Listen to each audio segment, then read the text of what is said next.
So I just heard that they broke into the office of one of my personal attorneys. Good man. Total witch hunt. I've been saying it for a long time. President of the United States of America. You're talking about very powerful men, especially with the dissolution of the Soviet Union, And I have this witch hunt. But these guys, just like the Camp David, or where they go play golf with Clinton once. An attack on our country in a true sense. It's an attack on what we all stand for. Yeah, well, excuse me, pal, because behind you guys in black, I like, They're not looking at the other side. They're not looking at the Hillary Clinton. Sneaking this way. Ninja warriors! This is a pure and simple witch hunt. Thank you very much. Thank you.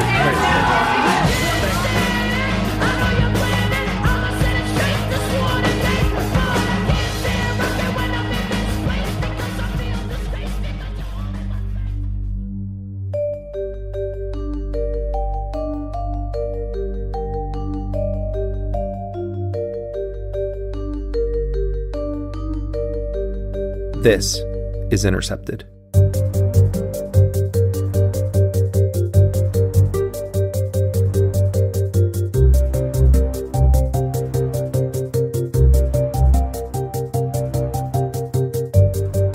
I'm Jeremy Scahill, coming to you from the offices of The Intercept in New York City, and this is episode 52 of Intercepted. U.S. military action, is it off the table as it relates Nothing's to off the table.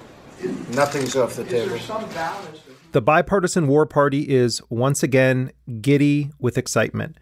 Just a year ago, they were celebrating as Donald Trump became presidential when he rained down $100 million worth of cruise missiles, 59 of them, on a Syrian military installation. Now, they're at it again, openly goading Trump, daring him, encouraging him to, well, they don't say what exactly in Syria, but they want military action. And the thing is, just last week, Trump was reportedly talking about the U.S. getting out of Syria very soon. Just days later, it seems that we may be on the brink of another significant escalation in the U.S. bombing of Syria. There may even be a substantial U.S. ground invasion at some point. This is a very serious moment. So what happened? Well, on April 4th, Russian television reported on comments that Vladimir Putin made during a recent visit to Turkey, where Putin said that Russia had intelligence suggesting that anti-Assad forces in Syria were planning to stage what he called provocations involving chemical weapons in Syria. We have obtained undeniable evidence of planned provocation by the militants with the use of chemical agents. Soon after those statements by Vladimir Putin were broadcast, on April 6th, a senior Russian military official was quoted by the state news agency TASS as saying that the Free Syrian Army was planning chemical attacks with the use of chlorine in areas under its control. That Russian official was quoted as saying, "The militants plan to photograph and video the alleged effects of chemical weapons and show the clips to the public at large to blame government troops for civilian casualties, as well as to provide excuses for their own actions to disrupt the ceasefire." Russia's defense ministry says rebel groups have been armed with chemical weapons in Syria and are planning to stage false flag attacks as a pretext for the U.S. to carry out airstrikes. On Saturday, reports began emerging from the Damascus suburb of Douma that a chemical weapons attack had been unleashed on the civilian population. Horrifying images of children and women and men being rushed to the hospital or already dead were posted online, and they soon made their way to global television networks. Survivors struggling to breathe, especially children, and being hosed down as if to remove a substance from their skin. We cannot independently verify any of these videos or confirm whether a chemical attack took place. Survivors, though, reportedly smelled of chlorine, a chemical that can be deadly in enclosed spaces. Most of the news coverage focused on the civilians, and I believe that's the right focus. But Douma was also a stronghold of an armed Islamist group that's backed by Saudi Arabia and trying to overthrow Bashar al-Assad. That group is known as Jaish al-Islam. In any case, the Trump administration swiftly accused Bashar al-Assad and the Syrian government of being responsible for the attack. President Trump on Twitter called Syrian ruler Bashar al-Assad an animal and called out Russian President Vladimir Putin and Iran for backing him. Mr. Trump warned of a, quote, big price to be paid. Now, soon after this news broke, Russia claimed that this attack was a realization of the warnings that its military general and Vladimir Putin had issued earlier. The Syrian government denied that it had carried out the chemical attack. Witnesses on the ground said it was Syrian government forces. Russia's foreign ministry labeled the attack fake news and said it was a false flag intended to, quote, justify possible military strikes from the outside. Here's Russian Foreign Minister Sergei Lavrov. I'm sure you saw this video where people allegedly targeted by the chemical weapons were having water poured over them by people with no chemical protection themselves. This looks like the videos from a year ago from the white helmets, who already proved to be untrustworthy. Now, I take all of these Russian statements with not a grain of salt, with like a massive mountain of salt. It's the Russian government. And it lies, and it engages in constant propaganda. But that is Russia's official position. The United Nations Organization for the Prohibition of Chemical Weapons said on Tuesday that it intends to send a team to Syria to investigate this latest incident.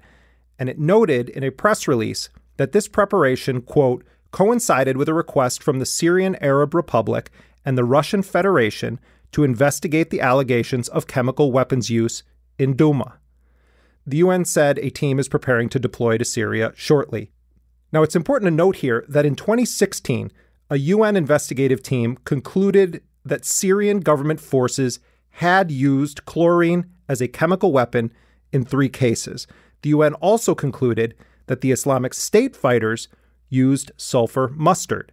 In 2017, that same UN body placed the blame for the Khan Sheikhoun attack on Assad's forces. More than 80 civilians died, many of them children. The report says evidence gathered from eyewitnesses, satellite imagery and mobile phone footage indicate the attack was carried out by Syrian government aircraft. Now, I don't know who carried out this most recent attack in Duma. I've not seen clear forensic evidence or an independent assessment of what was used and by whom. That's what the UN investigation is supposed to be about. Could this have been Assad's forces? Yeah. That would be consistent with what the UN has concluded in some previous cases.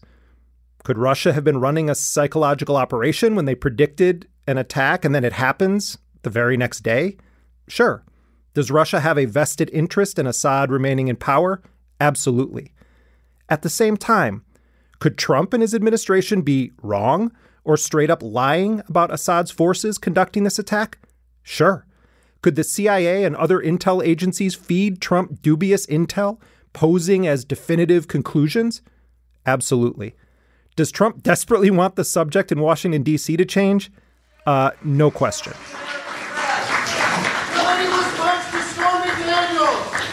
The President of the United States and the leader... I have to admit here that it is very hard to think of a logical reason for Bashar al-Assad to conduct such a chemical attack right now. I've looked at various theories, and none of them really make sense. At the same time, war is unpredictable, and so are dictators and despots. None of this means that Assad's forces didn't do this. Just that it would seem very bad strategy for Assad to have done this unless the point was to get Trump to escalate the bombing. Now, there are some theories about Russia wanting to pull the U.S. deeper into a Syria quagmire, but all of this gets into eighth dimensional chess territory and straight up hypothesizing or guessing. So what I want to put forward here is this. Even if Assad or his forces have used chemical weapons, I'm totally against U.S. military action in Syria. This war has been a horrifying series of war crime after war crime after war crime. By Assad and his forces, by Russia, by the United States, and by some of the so-called rebel groups, including those funded and aided by the United States and its allies. But here's my bottom line. The U.S. has no business overthrowing governments. The use of humanitarian justifications for U.S. wars, it's vapid, bankrupt bullshit. Don't tell me you're intervening to stop a genocide in Syria while simultaneously facilitating one in Yemen. Don't tell me that after you lied about WMDs in Iraq, that now the mission is saving people from Saddam. I could go on for quite a while here. Just look at the U.S. record of destabilizing, well, the entire Middle East and actually directly contributing to the horrors that now have gone on unabated for years and years in Syria. Now, some people may believe that the U.S. should be the global cop, but if so, that's one dirty cop, dirty to the core. That cop should not be trusted to rescue your cat from a tree.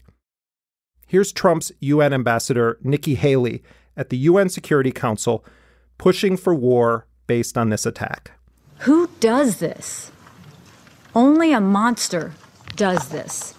Only a monster targets civilians and then ensures that there are no ambulances to transfer the wounded, no hospitals to save their lives, no doctors or medicine to ease their pain. I think the use of chemical weapons is an unconscionable atrocity. They should be banned, and those who facilitate their use should be held accountable under international law. And I don't mean the selective U.S. interpretation of international law. At the same time, I wonder why these weapons have been singled out and seem to immediately justify all manner of bombing or military attack or maybe even an invasion. The U.S. uses banned munitions, cluster bombs. The U.S. has used white phosphorus, which is only legal because the United States has intervened to make it so. The U.S. has bombed weddings and funerals and has done double-tap drone strikes. It's bombed hospitals and shot up ambulances and killed first responders. The point here is that many of the things that Nikki Haley cited have also been done in one form or another by the U.S. and its allies. And she says only a monster does this. There's no doubt that some innocent people have been killed by drone strikes. 5 so-called double-tap strikes took place in mid-2012, one of which also struck a mosque. From a U.S. drone strike in Yemen that missed its target this week and struck what witnesses described as a wedding party. The Pentagon is defending its use of white phosphorus in the battle for Fallujah last year. If the ignited particles land on a person, they can burn through the flesh, right through to the bone. A suspected U.S. airstrike Saturday on an Afghan hospital in the city of Kunduz that killed 22 people, 12 staff members and 10 patients, including 3 children. At least 3... And I'm just talking about the recent past here, involving the U.S. We could go back and talk about the Brits using chemical weapons, and the U.S. using napalm or Agent Orange, or the U.S. being the only nation to ever use a nuclear bomb. As of this moment, the U.S. and its allies continue to use internationally banned weapons, including cluster bombs. It's as though there are some victims who become more worthy than others depending on the munition that's used to kill them indiscriminately, or based on the identity of the particular force that's using the weapon. But chemical weapons seem to be this special trigger for warmongering. Here's Democratic Senator Richard Blumenthal. The response has to have some military component so as to disable al-Assad's ability to use these chemical weapons, because clearly the commitments he's made are unreliable. I agree that we should hold those who use chemical weapons accountable. And let's have an independent investigation about this recent incident in Syria. But there is no case to be made for not doing the exact same thing with those who authorize the use of cluster munitions, which shred human beings into ground meat on a massive radius. Right now, the world has international courts that can hold Bashar al-Assad accountable, but those same courts have been completely defanged when it comes to holding U.S., Israeli, British, Saudi leaders, NATO leaders accountable. I believe that Assad is a war criminal, and if the U.S. did not do everything in its power to make sure that international law is never applied to the United States and its friends, then it would be much easier to hold people like Assad accountable without it feeding into an unfortunately accurate narrative about the grotesque double standard and utter hypocrisy that's on display every time the U.S. bombs or invades countries and is never brought to justice. This drive to war by politicians is not actually about chemical weapons. It's about American exceptionalism and hollow moral posturing. It's about the military-industrial complex and its latest toys of war. It's about the grand bipartisan addiction to the idea that the U.S. military is a hammer that always needs to find a nail. This focus on did Assad use chemical weapons or not, it's an important one, but it should not be used to justify even more militarism, particularly by the United States in the Middle East. Joining me now to discuss all of this is the military and war historian Andrew Bacevich. He's a professor emeritus of international relations and history at Boston University, and he's the author of many important books, most recently America's War for the Greater Middle East, A Military History. Andrew, welcome to Intercepted. Well, thank you. So let's just begin with the big picture. I want to set aside the discussion of Bashar al-Assad and his human rights record and whether he's a war criminal, et cetera, and just talk first about this notion that's being pushed by both Democrats and now Trump and the Republicans that the right response to a chemical weapons attack, if that is what happened here, is somehow the solution to the brutality in Syria. How do you see this current push to escalating military action in Syria? Well, it wasn't the solution the last time we did this about a year ago when Trump ordered an attack on a Syrian airbase.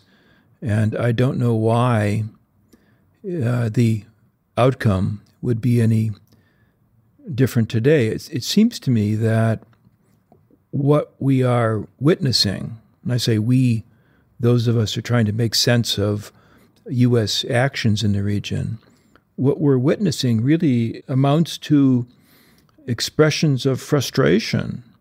We have managed to become bogged down in a war or series of wars that no longer have any plausible purpose relative to U.S. interests, but nonetheless, policymakers are at a loss for how to get out. So some atrocity like this occurs, and reflexively, there's this inclination to lash out, but lashing out really becomes an excuse for not having a strategy. When you look back at the 2003 invasion and subsequent occupation of Iraq, when the WMD lies fell apart, then Bush sort of transitioned and said, well, we had to intervene because Saddam Hussein was a tyrant and it's good that he's gone. The main reason we went into Iraq at the time was we thought he had weapons of mass destruction. It turns out he didn't, but he had the capacity to make weapons of mass destruction. But I also talked about the human suffering in Iraq. And I also talked the need to advance a freedom agenda. And so my answer to your question is that imagine a world in which Saddam Hussein was there, stirring up even more trouble in a part of the world that had so much resentment and so much hatred that people came and killed 3,000 of our citizens. You look now, and Saddam Hussein's popularity has never been higher, and that war was an utter disaster that in part contributed to what we're seeing now in Syria. How is it that the political classes in this country, the elites, are able to continuously sell this idea that American intervention is actually aimed at bringing stability when the history, particularly in that region, says that that's a total lie, not backed up by historical fact? Well, I think one important contributing factor is the inattention of the American people. I concur with your description, your very abbreviated description of what's happened since 2003. But I don't see the American people being particularly aware of the extent of our failure. They're not particularly aware of the costs that we have absorbed, costs whether we're talking about American soldiers killed, injured, trillions of dollars expended. They're not particularly aware of the costs imposed on, supposed beneficiaries of our liberation. The hundreds of thousands of people killed, probably a couple million displaced. So given the lack of public attention, policymakers don't feel any particular pressure to rethink the course that we embarked upon way back in 2002, 2003. I think it's cheaper and easier for them, and I say cheaper politically, cheaper and easier for them simply to indulge this sort of petulant response to something like this latest ostensible chemical attack. I wanted to ask you about the conflicting statements of major world powers on this recent, what appears to be a chemical attack in this suburb of Damascus. A couple of weeks ago, Russian top brass were warning that al-Nusra and Free Syrian Army were plotting chemical attacks in Syria. A lot of people who are sort of on side for this with Russia are saying that this may be a false flag, or this may have been rebels, or this may be some sort of a fabricated scene by human rights groups that are allegedly tied to NATO. How do you see this? Because the one part of this that I sort of am sympathetic to is it really doesn't make sense strategically for Assad to have done this if he did. I'm not saying I know he very well may have, but how do you see this discussion and debate where you have one camp that just immediately says, aha, this was Assad, and then the other camp saying, well, look, Russia's denying this. They're saying it's a false flag. Who do we even trust in this stuff? What you're describing is an argument that is conducted prior to us having ascertained the facts. It's a rush to judgment to announce that, yes, we know for certain Assad did this. But it's also a rush to judgment to make the obvious case. I don't know what the facts are. I think I would argue strongly that before the United States takes any further military action that will likely deepen our involvement in the Syrian civil war, that could potentially increase the likelihood of us coming into conflict with other powers, that decision makers ought to ensure that they have the facts. To my way of thinking, let's hold off. Let's try to find out what actually happened. Let's find out who the actual perpetrators are. And then from that point, make a decision. Why is it that the issue of chemical weapons seems to be this sort of line that now the public has been told if it's crossed, there has to be an immediate, swift response? I mean, there are weapon systems that the U.S. uses that are not nuclear, chemical, or biological, but kill tremendous numbers of people, including cluster munitions and TLAMs and others. What's your view on sort of the way that the issue of chemical weapons is discussed? I mean, is it right to say, well, this is in a totally different category and requires a much greater level of moral outrage than weapon systems used by the U.S. and the Saudis and the Israelis? I don't think so. I mean, the last thing I would want to do would be an apologist for the Assad regime. Whoever did use chemical weapons, that was a despicable act. But I noted it was about a week ago, there was an article about the number of people killed in Mosul during the campaign to, quote unquote, liberate Mosul. It described the number of U.S. airstrikes. I think it was 25,000 pieces of ordnance dumped on Mosul during the campaign there. And the upshot was that the number of civilians killed in Mosul, certainly not all killed by the United States, but many of them were, is vastly greater than anybody was willing to admit. And that's a story that got almost zero attention. So here we are, all excited and up in arms about 40 people being killed. And again, I do not wish to diminish for a second the depravity of that action, but one has to wonder why American killing of civilians on a much larger scale somehow doesn't have the same sort of political resonance. And it ought to. And if it did, then it seems to me that the discussion over the use of force and its consequences would be much more grounded in genuine pragmatic considerations, and also would be grounded in moral considerations that are largely absent. You also have the fact that the United States forces in Fallujah, and the Israelis do this also, use white phosphorus in some of their operations that is akin to chemical weapon in terms of its impact on people. But to your broader point, we're now saying, basically Trump's being goaded into some scorched earth response, or just lobbing cruise missiles again. I mean, we don't know which, but as we're sort of looking at this, we also have the Saudis just utterly exterminating Yemen, right now with the continued support of the United States and the British, and they're treated in very different ways. It's, cable news today is just filled with Democrats and Republicans basically trying to push Trump to do maximum military force. And those same people are totally fine with Yemen being destroyed by the U.S. ally, Saudi Arabia, and it's, and the new best friend of the American media, Mohammed bin Salman. Well, you're exactly right. We mock President Trump for his short attention span, but the whole country has a short attention span. I mean, I think is Gore Vidal who coined that great phrase, United States of amnesia. And that's exactly right. We forget anything that we find it convenient to forget. You remember when Trump, in an interview with a reporter, Trump's response was, "What do you think? We're innocent?" A lot of killers. We got a lot of killers. Why, you think our country's so innocent? You think our country's so innocent? I don't know of any government leaders that are killers in America. Well, take a look at what we've done too. The idiot speaking wisdom suddenly. So there is this deep-seated tendency. I think perhaps it's more prominent in the political class than in the larger public, but the larger public is not immune to it.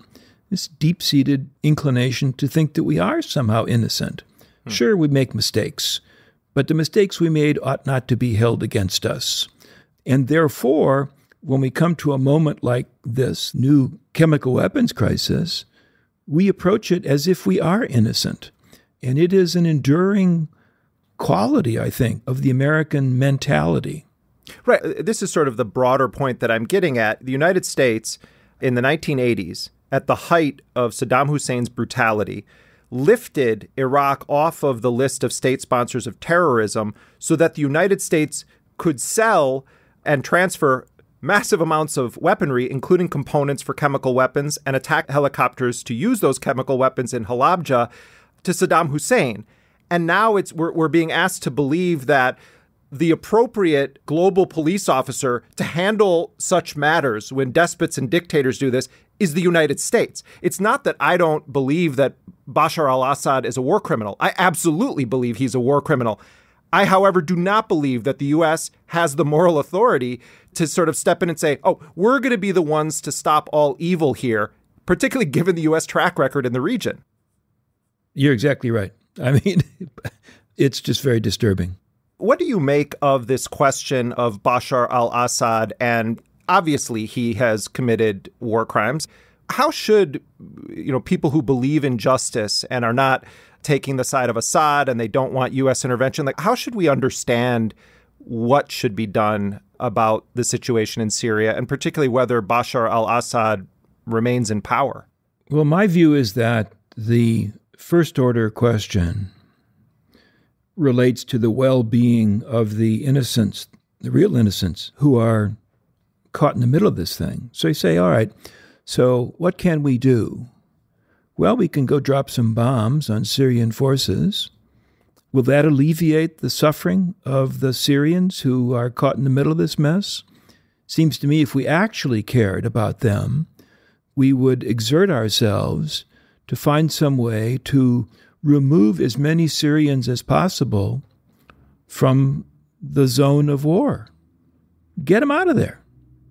Bring them to the United States of America, this land of liberty, this vast country.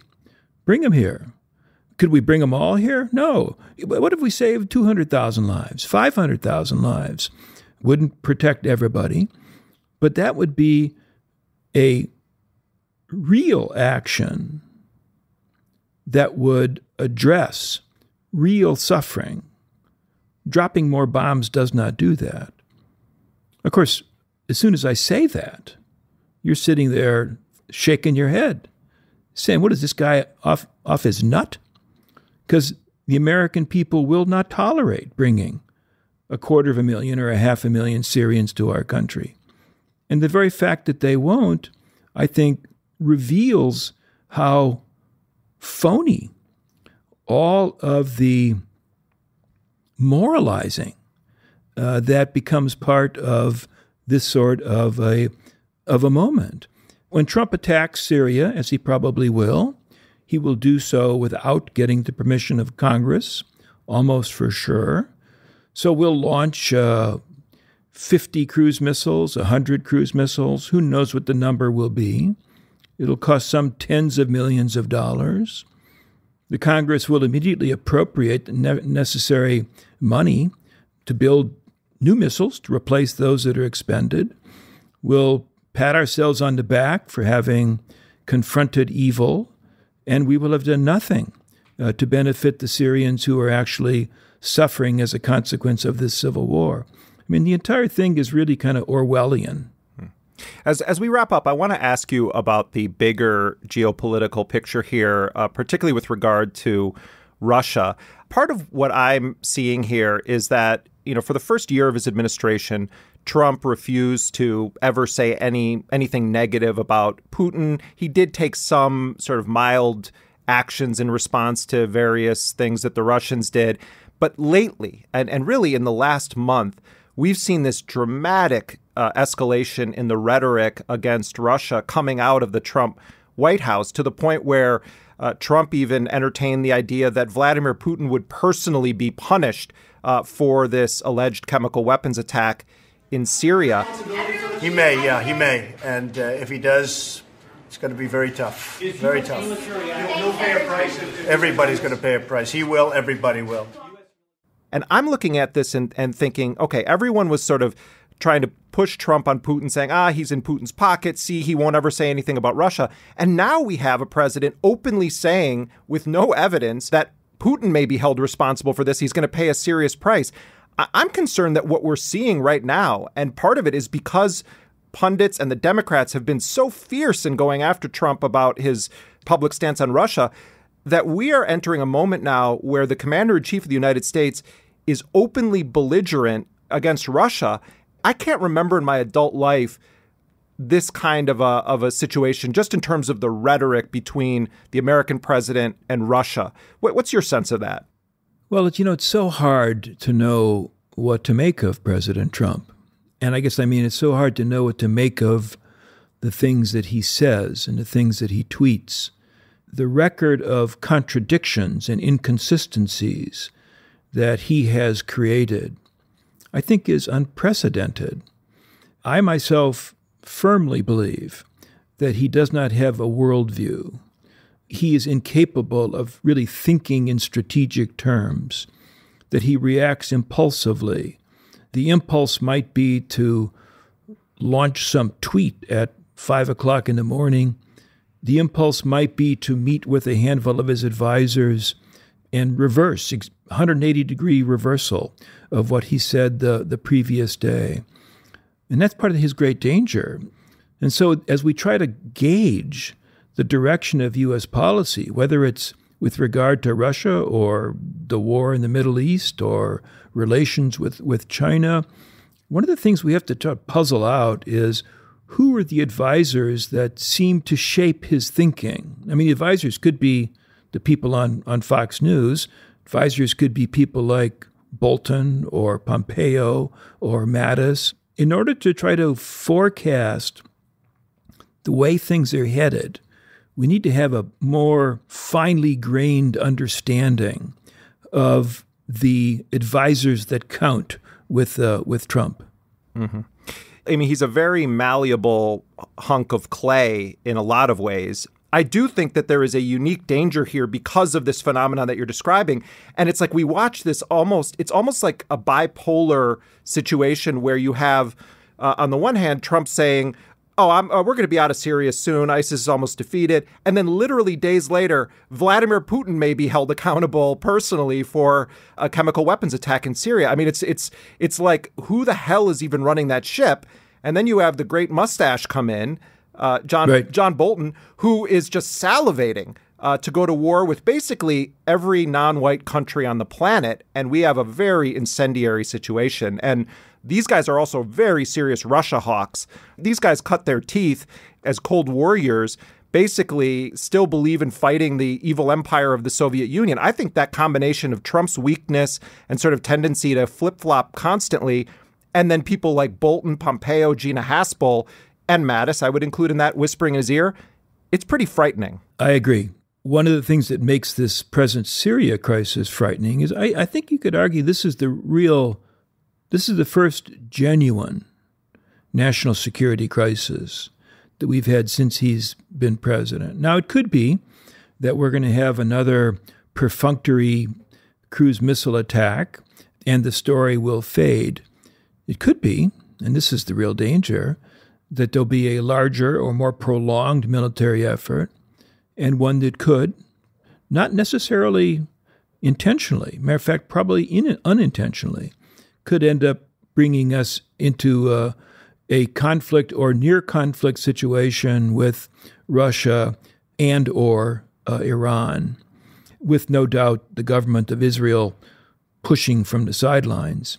And that's where our impetuous, ignorant president, surrounded by the hawks that you just described, that's where you really can begin to see a nightmare scenario moving into the realm of plausibility.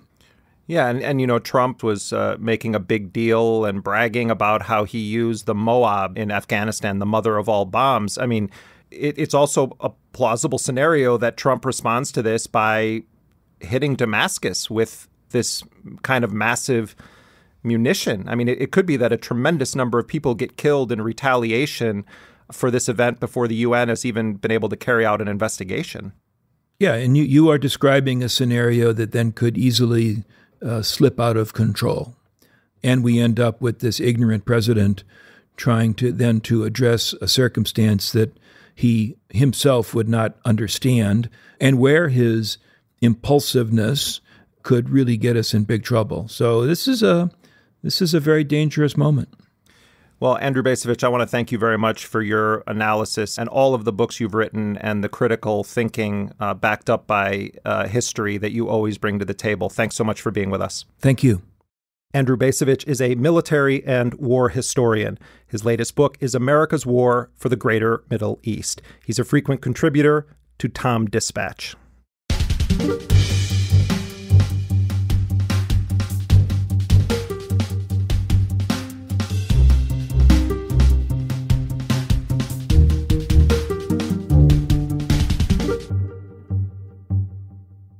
About 20 years ago, the Indian writer Arundhati Roy published her debut novel, The God of Small Things. It won the ultra-prestigious Man Booker Prize, and it propelled her to international fame. But it wasn't until last year that her second novel came out. That book is called The Ministry of Utmost Happiness. Both of these novels are beautiful, powerful, epic stories. So what did Arundhati Roy do for those 20 years in between, besides working on her latest novel? She used her very significant global platform to fight for justice in causes and with movements around the world. In India, she has been an advocate for the most vulnerable and dehumanized people. She's spent extensive time in Kashmir. She has defended Muslims in India when they've been threatened, attacked, or massacred. And she's published many, many nonfiction books and collections of her speeches, including such titles as Field Notes on Democracy, Listening to Grasshoppers, War Talk, Walking with the Comrades, and The End of Imagination. Most recently, she and the actor John Cusack wrote a book on their meeting with NSA whistleblower Edward Snowden, whom they traveled to see in Moscow with Pentagon Papers whistleblower Daniel Ellsberg. That book is called Things That Can and Cannot Be Said. Arundhati Roy is going to be coming to the U.S. in May, and she'll be speaking in a number of cities. I'm very proud to call her a friend, and she joins me now from New Delhi. Arundhati, welcome to Intercepted. Thank you, Jeremy. And congratulations on your second novel, The Ministry of Utmost Happiness. Oh, thank you again. So I want to begin just by asking you about the dedication. You dedicated this novel to the unconsoled. And I've seen you in the past say that all of us in some way are the unconsoled. But talk about that dedication. The dedication is to those people who, like the people in the book, don't fit into the categories that the ruling establishment, as well as quite often the radical resistance, put people in, particularly the categories in India, because we are a nation of minority, a nation that is divided into this tiny little fretwork of caste and ethnicity and language, and each is pitted against the other, and yet all serves a pretty ancient hierarchy. In some ways, this is dedicated to everybody, but to everybody who, in some real ways, doesn't fit into that very complex grid that we are asked to fit into and then jump up and down in and even be radical in, In the reviews that I read of the book, so many of them get wrong the identity of one of your central characters, Anjum. They identify Anjum as a transgender woman, but in fact, Anjum, who was born Aftab, was born with both male and female gender organs. And, I think it would be really interesting if you could sort of explain that character, the reaction of her mother when she's born and realizes that her child is not simply a male in gender. Her mother, Anjum's mother, Jahanara Begum, when she discovers that about her baby, she goes through a series of reactions. But fundamentally and eventually, the problem for her is that her baby is beyond words in her languages, because Urdu, which is the language that she speaks, genders everything. Chairs, carpets, musical instruments, books, of course, men and women, but everything has a gender except her baby. And so the question the book asks is it possible to live outside of language?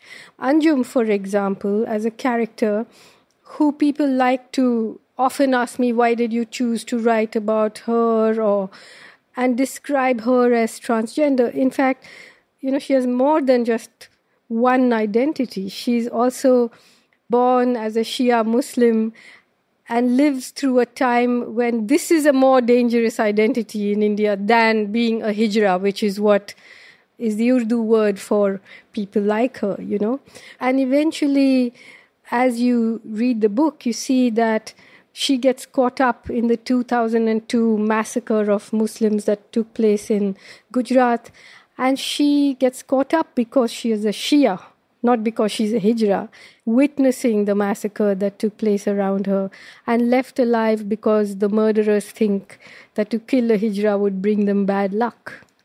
There's a Dalit character whose name used to be Dayachand, who becomes a Muslim because he too witnesses carnage against his own father.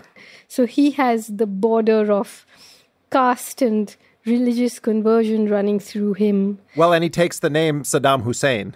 He takes the name Saddam Hussein because he has a video on his phone which he admires of Saddam Hussein's execution. And he says, even if he was a bastard, I want to be a bastard like him. It's really, it wasn't something that I planned, but honestly, the sense that we live in a grid here and these characters are all slightly off grid, and through them you shine the light on the grid, Talk about how your real-world experience in Kashmir and the real-world experience of your friends and others in Kashmir made its way into this novel. The Ministry is not a book where, I had a manifesto that I wanted to write about the battle in Kashmir or about caste or about what is happening in the forests of Bastar. But this is the air we breathe, For me, to avoid all this would be like taking some very complicated yoga position, to try and write where you don't look these things straight in the eye. And for me, this has been my life for the last 20 years, These are not just isolated issues that I'm trying to shed light on, but to me, for Indian intellectuals, for Indian writers to have managed to write for so many years without mentioning caste in any real way, without talking about Kashmir, where every summer hundreds of young people are being blinded by pellets.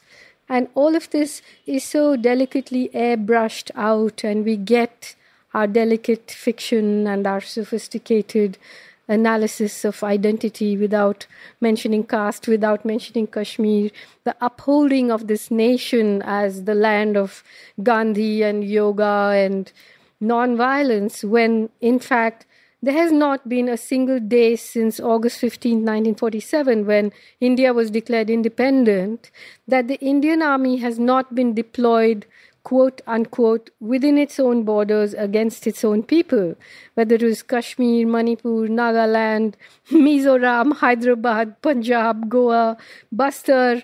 It's just a nation that is nailed together by military might, and we try to avoid thinking about it.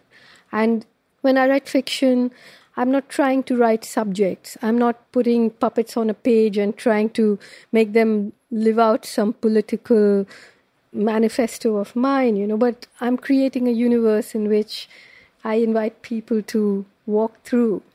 What is the significance of cemeteries in the book, and particularly this cemetery where Anjum builds the guest house? Anjum, I spoke about, the fact that she survives the massacre in Gujarat, which is, again, of course, a true event where in 2002, more than 1,500 Muslims were just massacred on the streets of the metropolises and towns and cities and villages of Gujarat when Modi, the current prime minister, was chief minister. And then, so Anjum returns from Gujarat to Delhi devastated and unable to live the life she lived all these years. And she moves out of the Khwabgah, the place that she shared with this group of hijras, and she moves into a graveyard where she just lives there like this wild, feral spectre, just unmoored grief. And of course, a cemetery or a graveyard in India is usually a Muslim graveyard. As you know, the Hindus don't bury their dead, they cremate their dead. So graveyards have also, in this extreme communalization in which Muslims have been pushed to the bottom of the economic and social chain, they are now denied housing, they've been pushed out of the political arena, they are lynched on the streets now openly and so on. And so graveyards have become a kind of ghetto, where people congregate. In the last elections in UP, Modi and the current chief minister made big politics out of the fact that all the graveyards are consuming electricity and water, and these Muslims, in other words. Of course, people like Modi and so on, they belong to an organization called the RSS, the Rashtriya Swayamsevak Sangh, which is the real political power today, not the BJP. And it's an organization that was started in 1925. And its ideologues, open admirers of Hitler and Mussolini, have openly said in the past that the Muslims of India are like the Jews of Germany. And in the last elections, they proved to the world and to themselves and to the people of this country that you don't need the Muslim vote. So the Muslims are somehow disenfranchised right now. The Dalits have always been disenfranchised, but now the Dalit vote is being courted, and there's a lot of trouble around that because intrinsically they hate the Dalits too. That is the Hindu caste system, for them, they whatever name you call them. But now there are millionaire Dalits. Yeah, but that doesn't no, prove I'm saying anything, that. No, I know. If you actually look at the poorest of the poor, the landless, the jobless, they're all Dalits. And of course, that is how you neutralize someone, create a tiny elite, and then say, look, they are millionaires. And even the millionaires, by the way, will not be accepted in society, They will still be Dalits. But it's a bit like, saying, oh, look, you have Michael Jordan and you have a few millionaire black actors, and therefore there's no racism in America, Arundhati, part of the reason that I brought up the fact that there are some millionaire Dalits now is sort of because we have a similar phenomena. It's not a direct analog, but it's similar strand that you're describing. I mean, we had Barack Obama, the first black president of the United States, and, the narrative about that in sort of mainstream political circles is, aha, we've shattered this, glass ceiling, and now we have a black man as president. And yet you look at the condition that many black people live in this country, particularly with police violence and economic apartheid. And it's like, did it really change anything? You can siphon off certain elites and say this represents a new America. But in reality, the same exact issues are facing the very people from black communities, Native American communities, undocumented immigrant communities, and on and on. Yes, I mean, the fact is that it applies to, having a woman prime minister and so on as well. The same story about, does that change anything for women? There is something to be said when something like that happens, but does it change anything on the ground, or has it changed anything on the ground is a big question.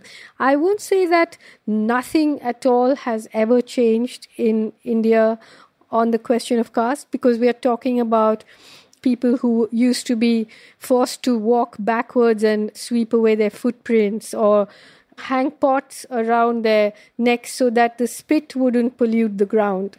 My heart broke the other day because you read about a young Dalit boy who was beaten to death because he dared to ride a horse in Gujarat. To me, he was Saddam Hussein on his horse, and his horse led the funeral procession. He was beaten to death by the upper castes, Every day you have this kind of bludgeoning, lynching, beating. And when you have elections, all you hear about is which caste is going to vote for whom and so on. And then when it comes to actually talking about the horrors that are visited upon people because of their caste, there's a silence.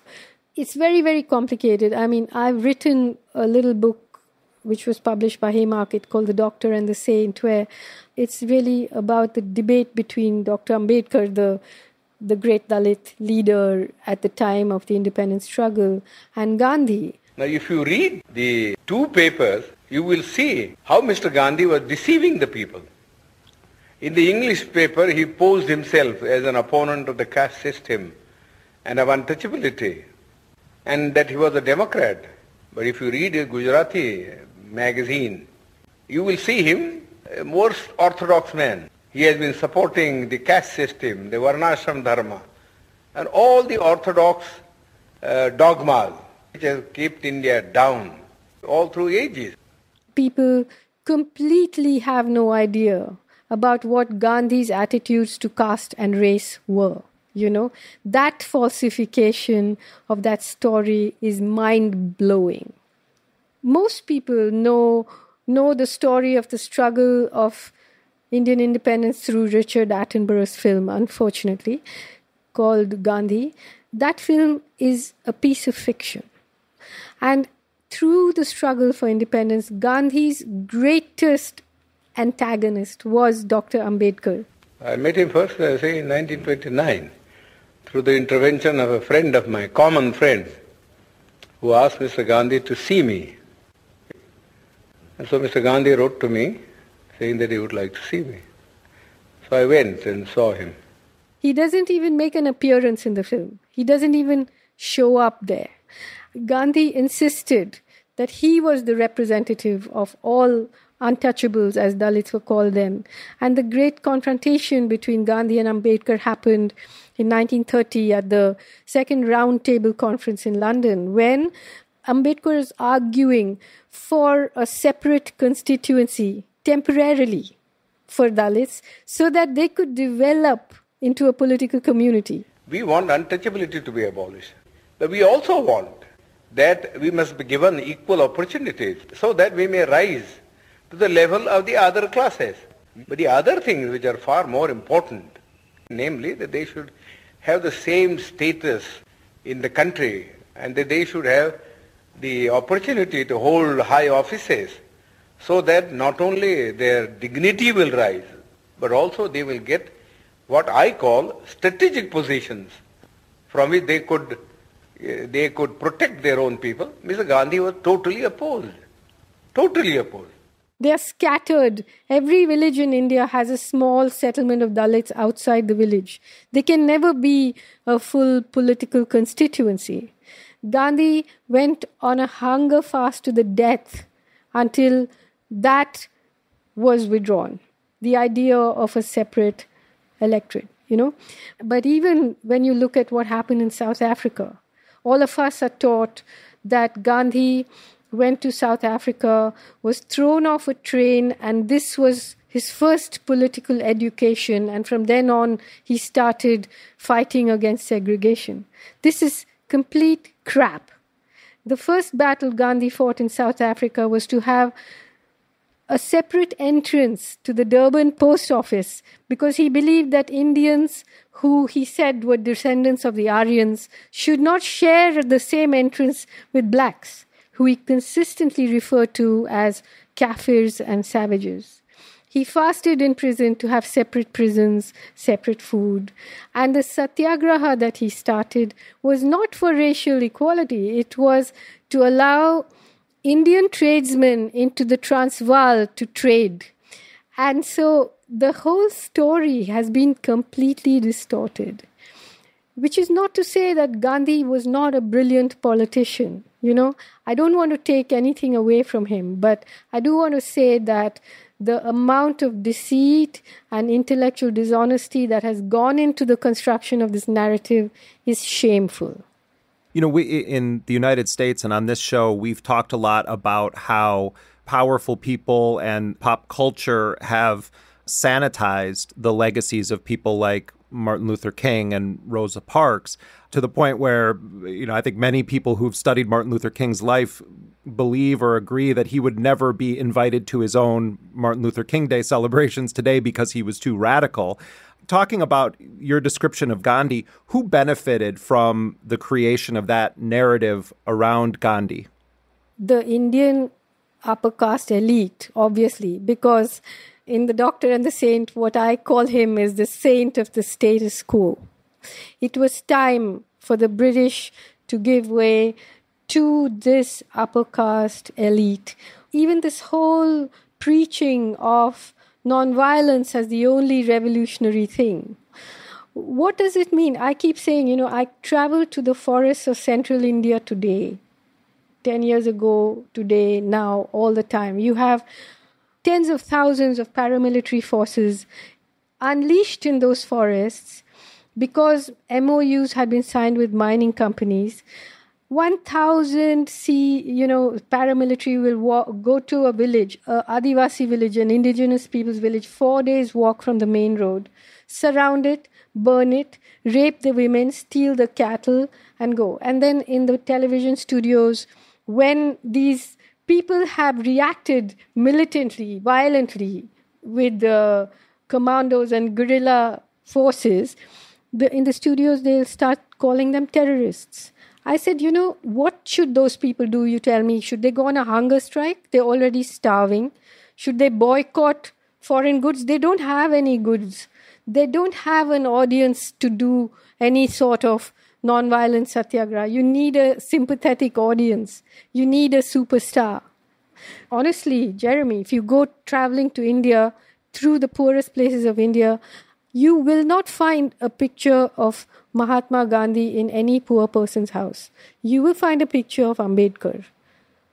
Gandhi will be in the government local collector's house or in the government office or whatever, but you will not find it in a poor person's house, As I was preparing to talk to you, I was remembering you and I met back in 2004 at this time when the streets of, you were in New York and the streets were sort of around the clock filled with protesters who had come from really around the world on the occasion of the Republican National Convention. My name is Inspector James O'Neill. You are obstructing pedestrian traffic. I am ordering you to leave this sidewalk. If you do so voluntarily, no charges will be placed against you. And George Bush and Dick Cheney were running for re-election. And you and Amy Goodman and I went into the Republican National Convention. We got you a credential so that you could go past this massive security apparatus. And we stood on the floor of the Republican National Convention just a few feet away from Dick Cheney. And he spoke that night and gave this very belligerent war speech. Just as surely as the Nazis during World War II and the Soviets during the Cold War, the enemy we face today is bent on our destruction. As in other times, we are in a war we did not start and have no choice but to win.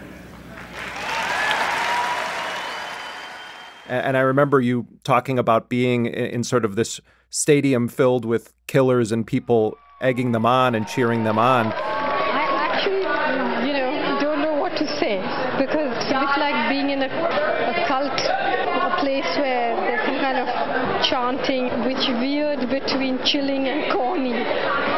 So I'm still confused about which one it was, but I'm sure it was actually chilling, because to be in a place which is where the richest and most powerful people in the world meet to plot the next war, the next massacre, the next bombing. Your reflection on where we are now versus where we were at that moment when you and Dick Cheney were in the same room. Me and Dick Cheney. Obviously, on the face of it, your president is somebody who is managing to confuse everybody in the establishment, including the Republicans themselves, But ultimately, I still am waiting to see whether it is, in fact, an empire on the wane or not. Because there is a white nations agenda, isn't there, in the world? I mean, Europe and America eventually will hold together, and they today are the biggest merchants of death. We are doing the buying and they are doing the selling of all the weapons. And that is the fundamental strength of the economy now. So there can't be peace on earth when just to keep these economies going, you need to be at war. Since 9/11, how many countries have been destroyed? And all of us keep talking about this fundamental Islam, but when you look at the countries that have been destroyed, none of them were really fundamentalist Islamic states, Those ones are, of course, your allies. Like a lot of people like to compare Trump to Modi. But to me, Trump is like someone who has grown out of the toxic effluent of a system that went very wrong, But I see that every elite American institution is against Trump. The media is against him. The military is suspicious of him. The economists are suspicious of him. The White House itself is suspicious of him. So it's blundering around there. But nobody knows what to do because you don't have any system in place to deal with a lunatic in the White House. So you don't know what to do.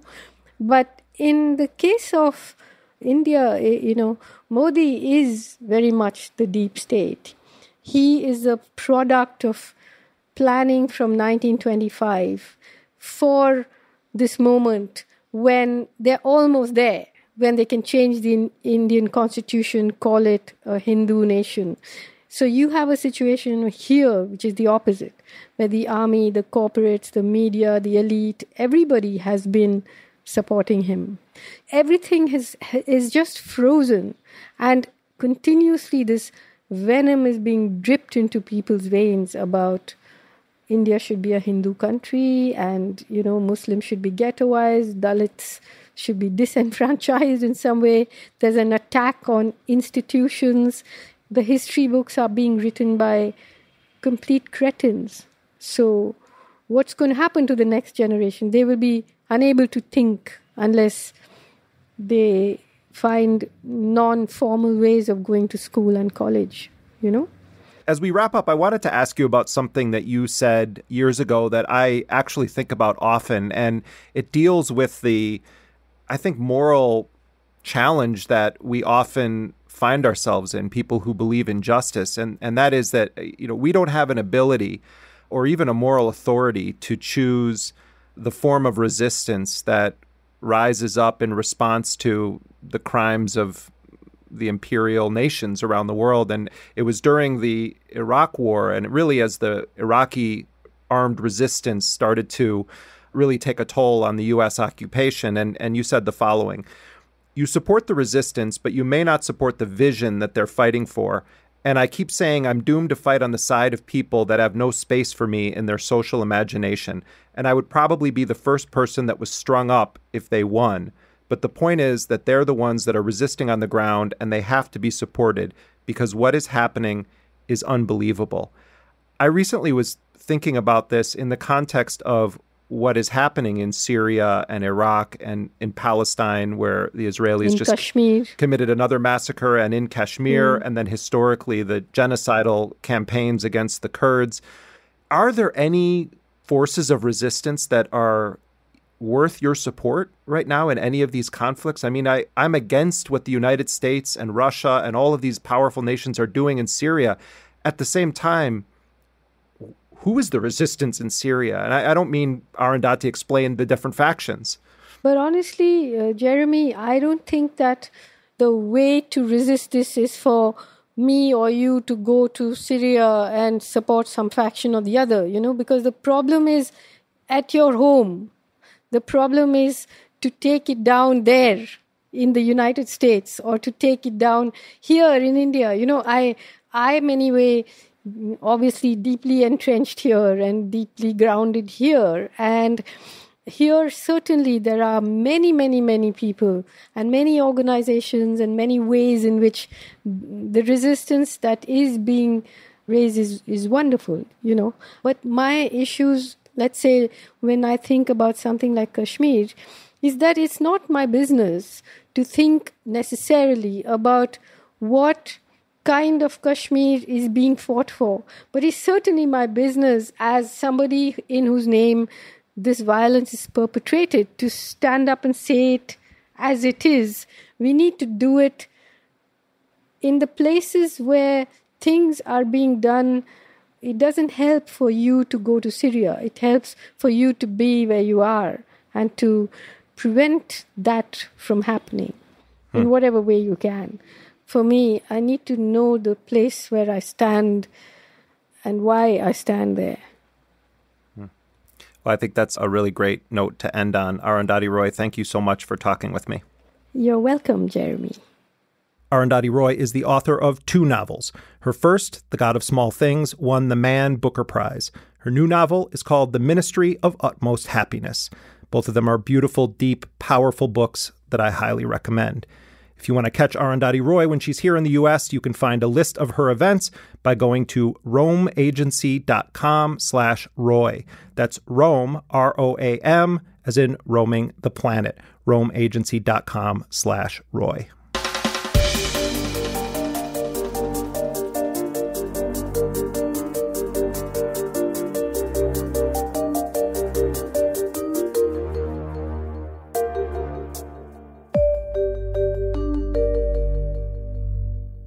As Donald Trump contemplates an escalation of U.S. military action in Syria, we should note that he has also been ramping up the number of drone strikes across the Middle East since he came to power.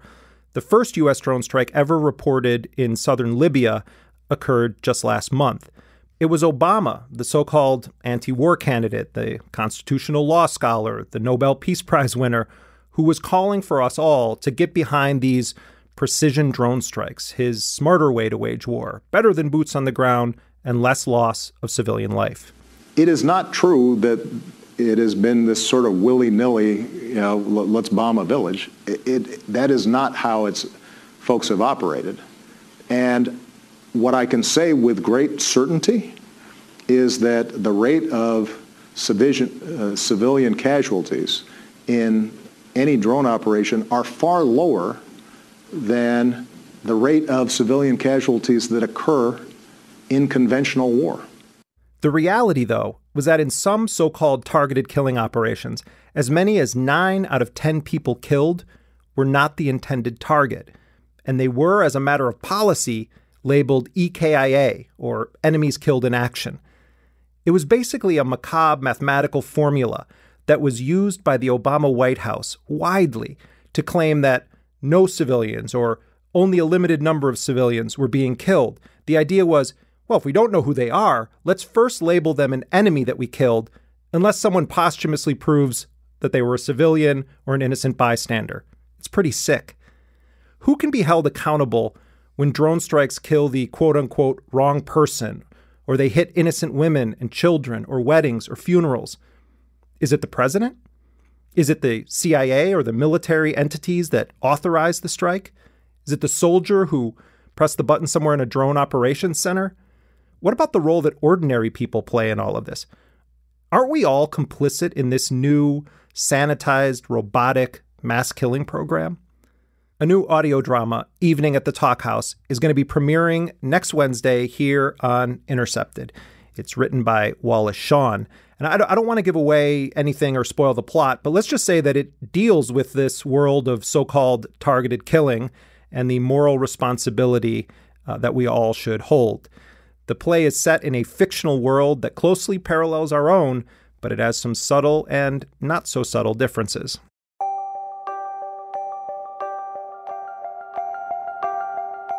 Why are things different? I want the old days back. Where are they? Where have they gone? The world has changed, and so have these old friends. Why did you say, do all these people have this desire to harm us? Why do they? Yeah. Why do they want to harm us, did you say? Who cares why? I just can't stand that program of murdering. It gets bigger every year. Well, it isn't really an enormous number of lives. Well, What? It isn't an enormous number of lives. My problem is just that I always worry. Can we really be sure that we're murdering the right people? That's what worries me. Well, we're getting awfully good at determining that. We really are. An incredible amount of effort goes into that. Oh, come on, Annette. How do you know? I mean, how have you become such an authority on this? Well, I've done it. What? Really? What have you done?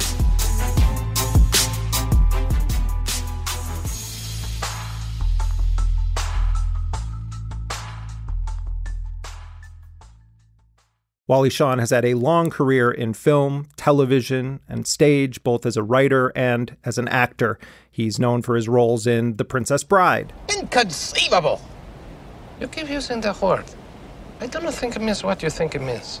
My Dinner with Andre. I would never give up my electric blanket, Andre. I mean, because New York is cold in the winter. I mean, our apartment is cold. And Wally Shawn lent his voice to the anxious T-Rex in Toy Story. Woody, look! I can see daylight! We're gonna be okay!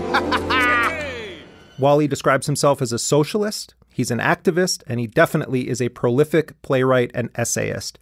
His latest book, Night Thoughts, talks about Trump, extremism, privilege, and capitalism. I really think that this new drama, Evening at the Talk House, is going to resonate with a lot of people, particularly at this dark moment we find ourselves in. It's a play about a group of actors who spend an evening together after 10 years apart. They reminisce about old times while the dark reality of their world is slowly revealed. It raises provocative questions about all of our responsibility when facing an authoritarian government, even if it is a democracy. We're really excited to be producing this radio drama with Wally Shawn. There are some really great actors in the play, including Wally, Matthew Broderick, Larry Pine, Jill Eikenberry, and Annapurna Sriram from the show Billions. Make sure to look for it next Wednesday, April 18th, on the Intercepted feed. I'm joined now by Wally Shawn. Wally, welcome to Intercepted. Great to be here. We are very, very excited to be sharing the radio drama of your recent play, which is called Evening at the Talk House. I think it would be really helpful for you to explain the world that you created with this play and what people will need to understand before listening to it. It is a made-up world, if you want to look at it that way. A dream, but a dream that is dreamed by a guy who's living in our world. And the ingredients for all of our dreams are in our own lives. It takes place in a club where people who work in theater used to gather 10 years or 20 years in the past. And the club still exists, even though in this world, theater is basically gone. But somebody has the idea to have a reunion of all the people, or several of the people, who worked on a particular play 10 years earlier.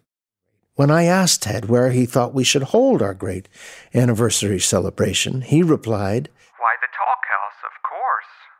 The Talk House. My God, the Talk House, that almost legendary, wonderfully quiet and genteel club known for... And so it's a play about a reunion. And during the 10 years since that play opened, everybody has gone on to a different life. Some people have gone up in the world and become quite successful and powerful in the new regime that apparently is running the country. And other people have declined and are doing much worse than they were 10 years before. What I think is sort of one of the most powerful aspects of this is it could be any of us having a reunion, any of us getting together with old friends the way you do. And some of them you've kept in touch with, and others you don't know what's been going on in their lives.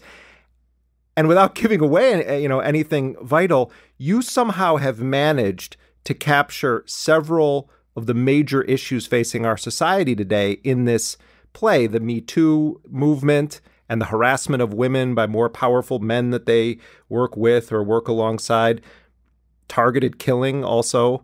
What was going through your mind as you started to write this play and contemplate the issues that are tackled in it?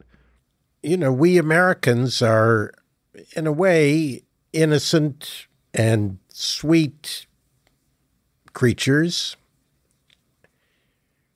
but we somehow have the capacity, without being very conscious of it, to become violent killers.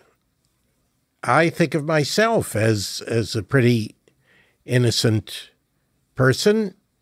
All I do is put on little plays, or I act in rather innocent TV shows.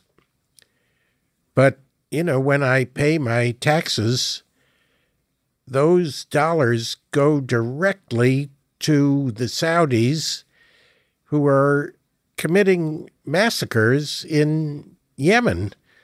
I'm paying for it. And I'm benefiting from it in the sense that I live a pleasant life in a country that is defended, let's say, by a very brutal machine.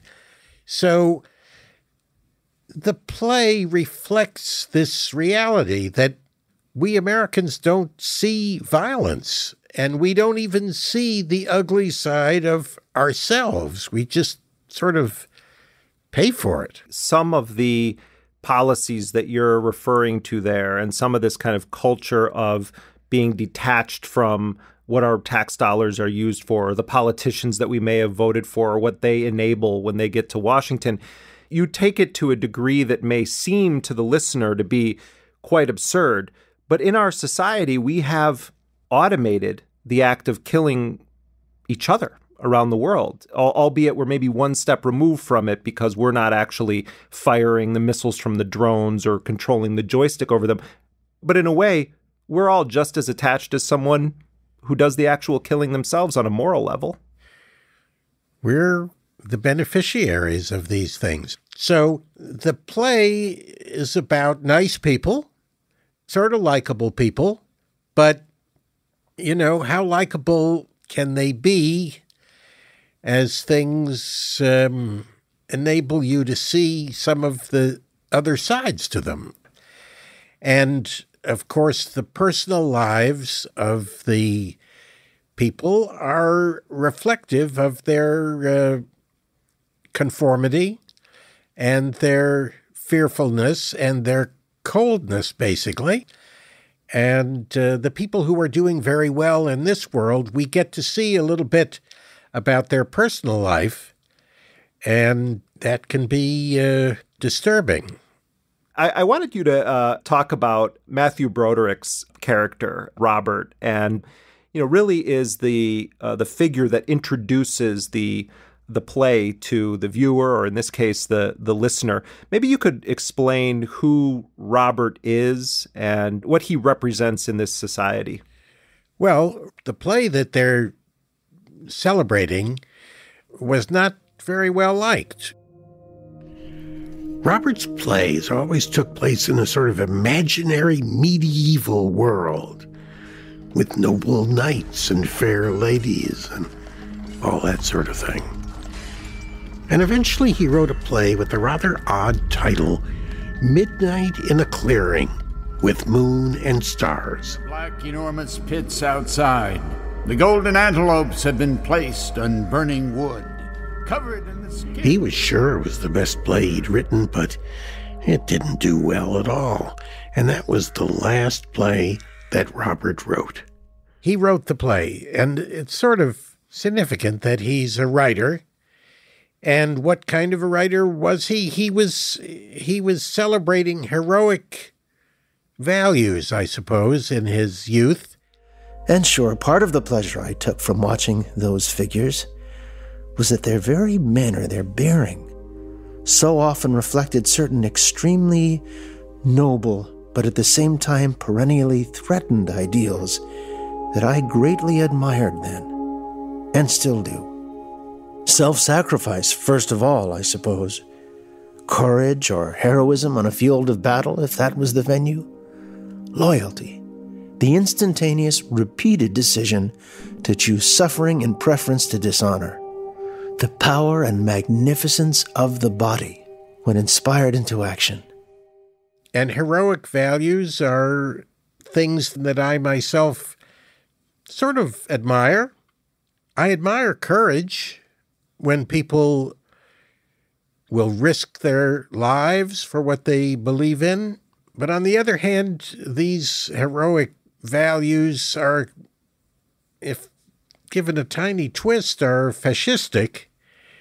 The love of force, violence, the essence of fascism, and manliness, which is a terrifying idea.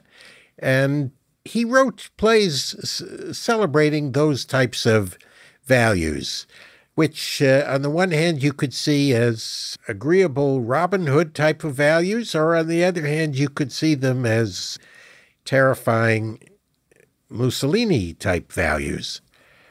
Well, as he's become more powerful, his own cowardice, I suppose, may have come to the fore. He doesn't want to risk his own position, as, we don't. If we rise up to a higher level, we have more to lose. People who rise up become addicted to their power and their comforts. So we see in the play, the guy doesn't want to risk what he has. And then you have this mysterious character played by yourself who is Dick. And clearly everyone sort of is looking down on Dick. They sort of are implying that he's an alcoholic and a kind of flop, a guy who had one hit in his life. Who is Dick, the character that you both wrote and play? Well, Dick was not invited, and Dick wasn't in the play. Dick tried out for the play, but was rejected. But he's allowed to hang out in this club. As fate would have it, I myself was rather often to be seen at the Talk House around that time. And indeed, I happened to be there on the very night that the 10th anniversary of Robert's opening was going to be celebrated. I was having a few drinks there during the late afternoon, and eventually I fell asleep in a large armchair. And a lot of the play is about how a group coheres and the principle of conformity. I mean, it's a play really about a group more than it is a play about individuals. I just can't stand that program of murdering. It gets bigger every year. I mean, I think it's awful, and I don't know why. Well, to some extent, I think they got into all that because they found it attracted an awful lot of voters. Oh, yeah. No, I mean, that's all very popular in the rural areas, isn't it? Oh, I'm sure it is, but you can't just snuff out this enormous number of lives because people in the rural areas find it, because they find it somehow. Well, it isn't really an enormous number of lives. Well, What?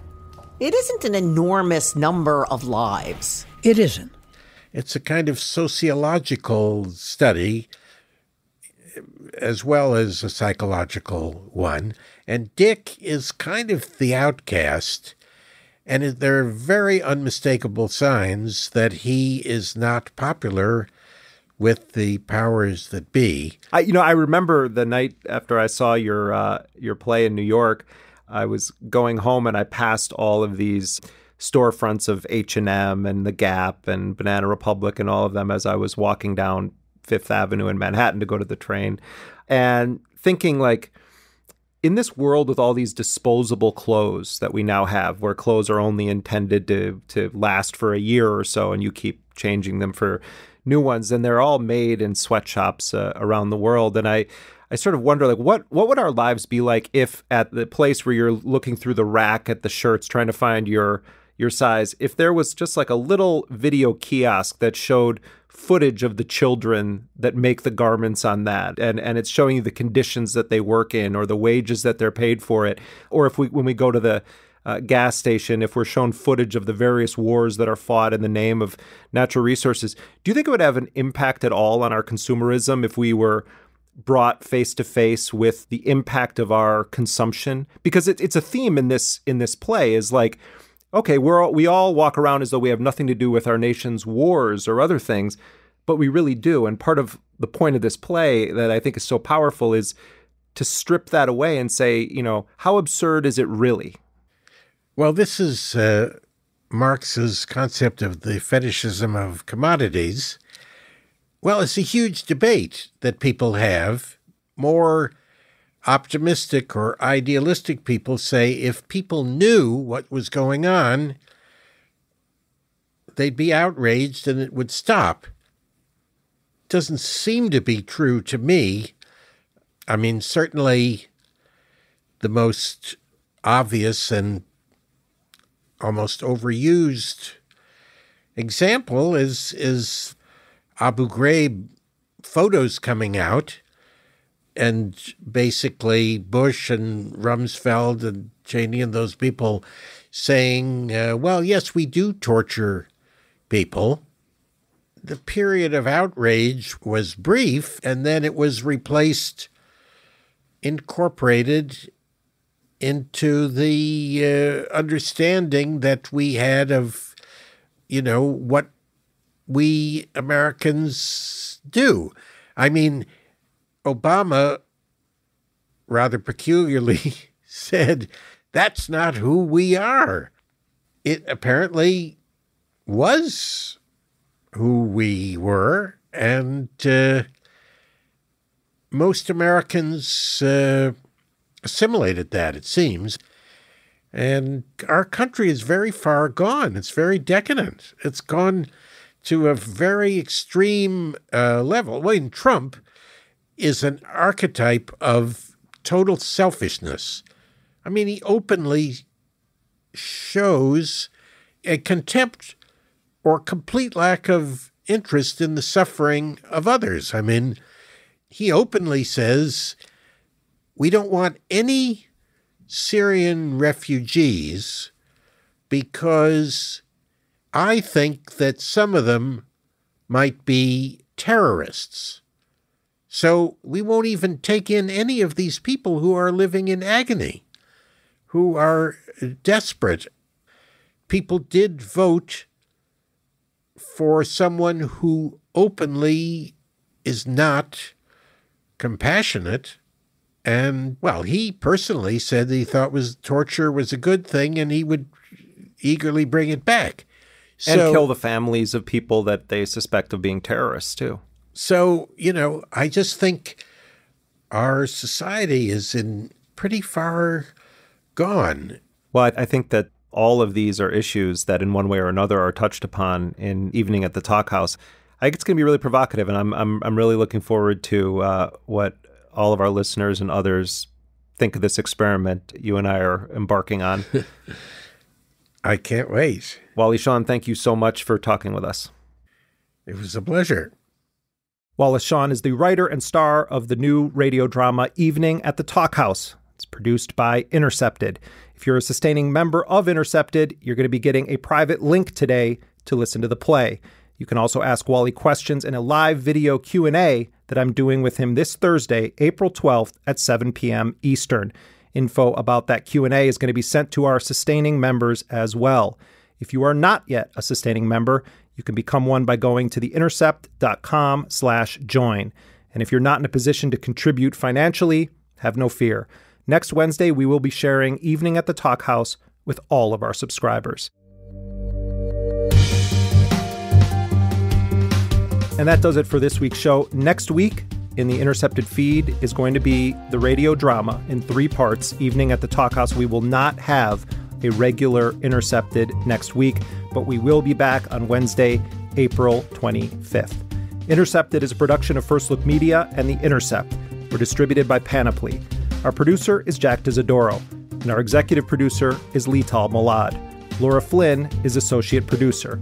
Elise Swain is our assistant producer and graphic designer. Emily Kennedy does our transcripts. Rick Kwan mixed the show. Our music, as always, was composed by DJ Spooky. Until next week, I'm Jeremy Scahill.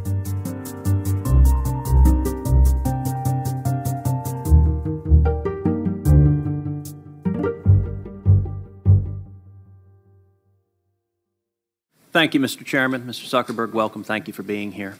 Mr. Zuckerberg, does Facebook consider itself a neutral public forum?